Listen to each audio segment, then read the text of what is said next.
अब इसमें देखो तृतीय पाठ चल रहा है डीजी भारतम कि डिजिटल भारत, या जो अंग्रेजी शब्द है डिजिटल इंडिया उसी को संस्कृत रूपांतरित किया गया है। और इसमें 2 पंक्तियां हो गई थी। अब आगे प्राचीन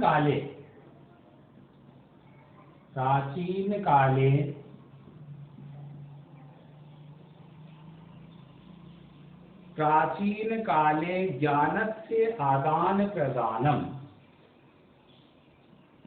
ज्ञानस्य आदान प्रदानम, प्राचीन काले ज्ञानस्य आदान प्रदानम मौखिकम आसीत्, मौखिकम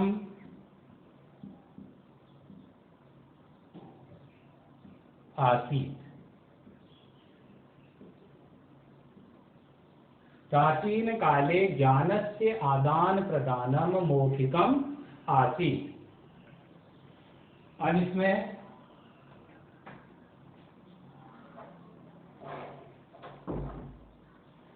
कि मौखिक ज्ञान का आदान प्रदान, फिर विद्या च श्रुति परंपराया, विद्या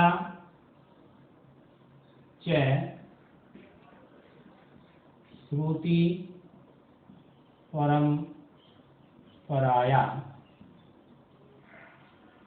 विद्या च श्रुति परंपराया गृह्यते स्म, गृह्यते स्म।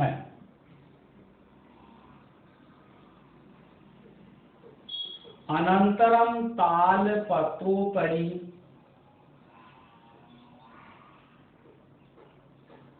अनंतरम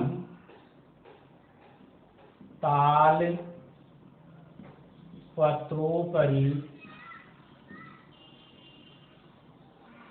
तालपत्रोपरि भोजपत्रोपरि च,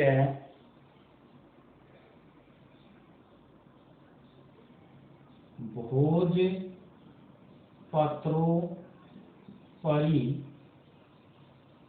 च, भोजपत्रोपरि च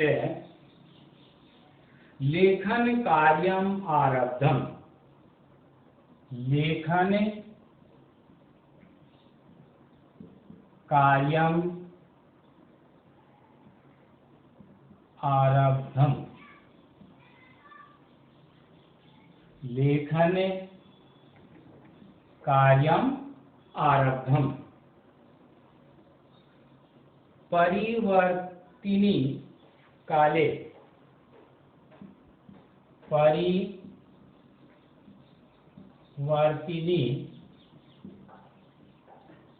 काले, परिवर्तिनी काले कर्गदस्य, कर्गदस्य लेखन्या च, लेखन्या च आविष्कारेण, आविष्कारेण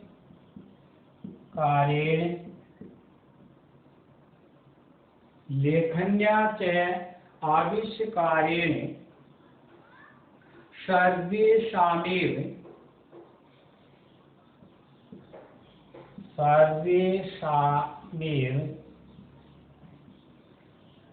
आविष्कारेण सर्वेषामेव मनोगतानां, मनोगतानां,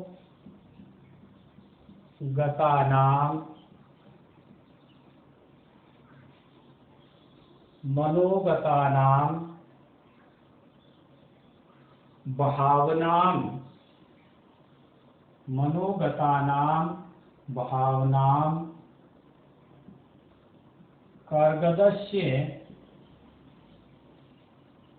कर्गदस्य या कर्गदोपरि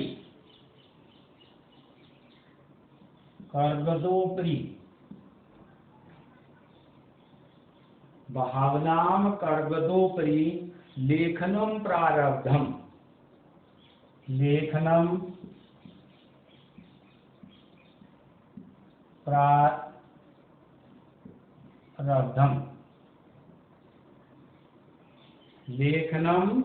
प्रारब्धम् टङ्कण यन्त्रस्य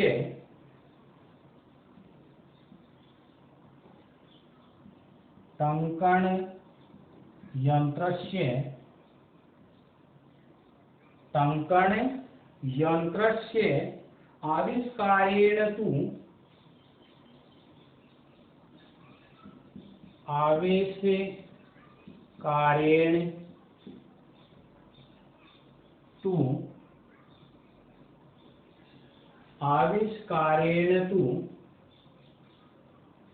टङ्कण यन्त्रस्य आविष्कारेण तु लिखिता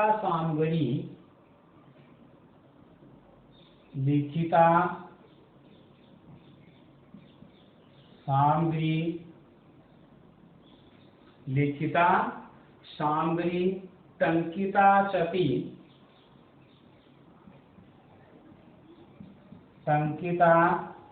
सति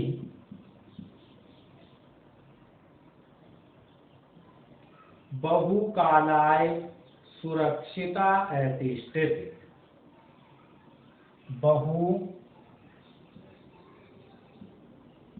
बहुकालाय सुरक्षिता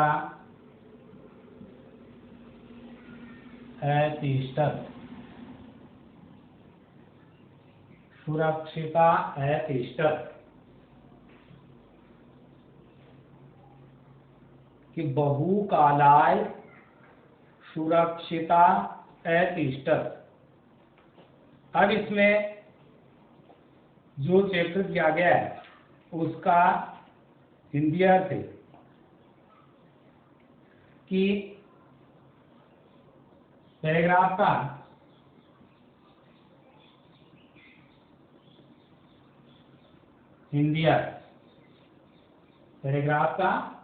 हिंदी अर्थ लिखेंगे कि प्राचीन काले ज्ञानस्य आदान प्रदानम मौखिकम आसीत्। एक साधारण वाक्य है जिसमें कि प्राचीन काल में विद्या का आदान प्रदान मौखिक था। ज्ञान क्या है? विद्या। तो प्राचीन काल में विद्या का आदान प्रदान मौखिकम आसीत्।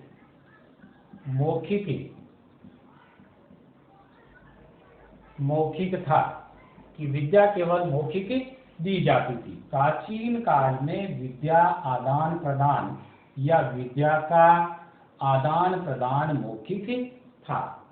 सीधा लिखते हैं कि विद्या आदान प्रदान मौखिक था या विद्या का आदान प्रदान मौखिक था। विद्या से श्रुति परंपराया गृह्यते स्म। गृह और ये इसमें गृह्यते स्म कि विद्या से श्रुति परंपराया गृह्यते स्म कि ग्रहण की जाती थी। गृह्यते स्म ग्रहण की जाती थी। तो और विद्या श्रुति परंपरा के माध्यम से ग्रहण की जाती थी। तो च का गैस में और विद्या श्रुति परंपरा से या परंपरा के माध्यम से ग्रहण की जाती थी। ग्रहण की जाती थी। कि श्रुति सुनने की परंपरा के माध्यम से, कि सुनने के माध्यम से ही विद्या ग्रहण की जाती थी। अनंतरम ताल पत्रोपरि, कि ताल और पत्र, और यहाँ गुण संधि ऊपरी, कि ताल पत्रोपरि भोज पत्रोपरि से लेखन कार्यम आरब्धम। तो अनंतरम कि जो पहले विद्या का आदान प्रदान मौखिक था, वह केवल सुनने मात्र से ही विद्या ग्रहण की जाती थी। तो अनंतरम कुछ समय पश्चात ताल पत्रों पर और भोज पत्रों पर लेखन कार्य प्रारंभ हुआ। कि प्रारब्धम आरब्धम, तो यहाँ इस प्रकार कुछ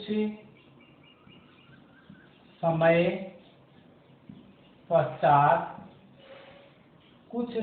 पश्चात ताल पत्रों और भोज पत्रों, ये दो प्रकार के पत्र थे जो प्राचीन काल में थे। कि इस प्रकार कुछ समय पश्चात ताल पत्रों और भोज पत्रों के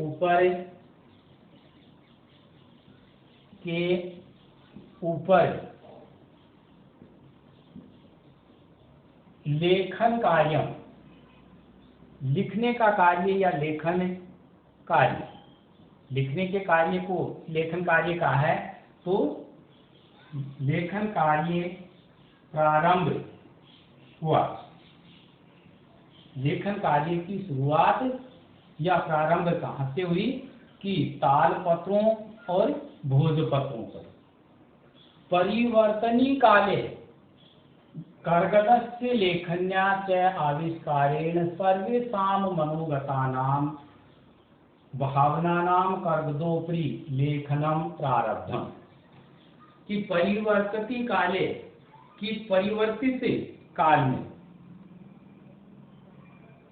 समय के बदलने पर कागज और लेखनी पेन अथवा पेंसिल जो है उसमें लेखन्या किसको कहा है?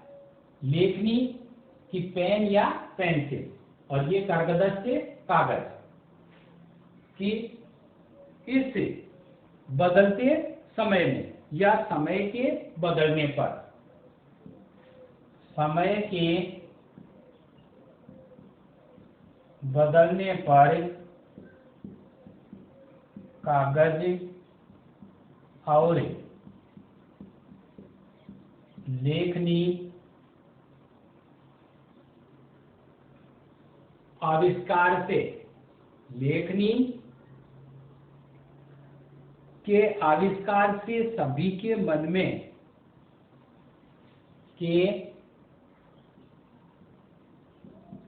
आविष्कार से सर्वेषां मनोगताना,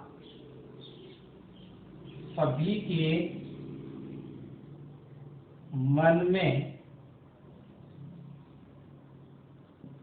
आए हुए मनोभाव या विचार, आए हुए विचारों को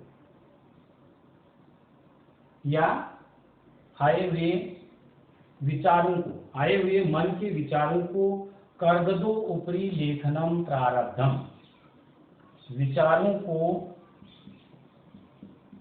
कागज पर लिखना प्रारंभ हुआ। कागज पर लिखना प्रारंभ हुआ। ये कार्य कागज पर लिखना प्रारंभ किया। अब देखो इसमें अंतिम पंक्ति में टंकण यंत्र से आविष्कारे, कंप्यूटर के आविष्कार में कंप्यूटर के आविष्कार से तृतीय विभक्ति है, या कंप्यूटर के आविष्कार के द्वारा तो लिखिता सामग्री टंकिता सती बहुकालाय सुरक्षिता तिष्ठत,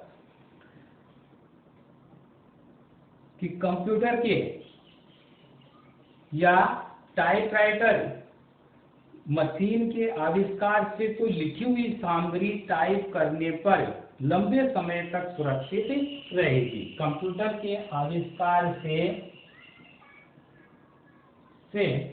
तो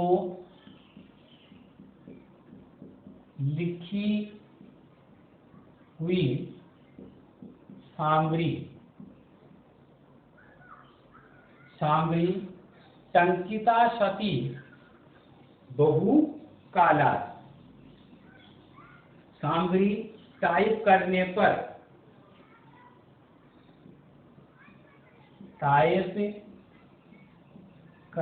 पर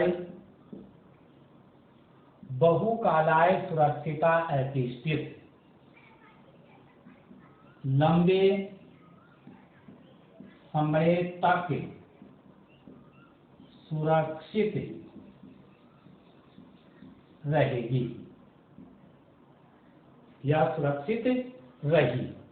इस प्रकार से ये अपना पैराग्राफ, और इसमें ये जो पहला पैराग्राफ यहाँ तक सुरक्षित रहेगी, यहाँ तक का कार्य बताया है, ये आपको गृह कार्य के रूप में करना है। तो आज का गृह कार्य कि गद्यांश 1 का हिंदी अर्थ लिखो। तो आपको इसका हिंदी अर्थ लिखना है।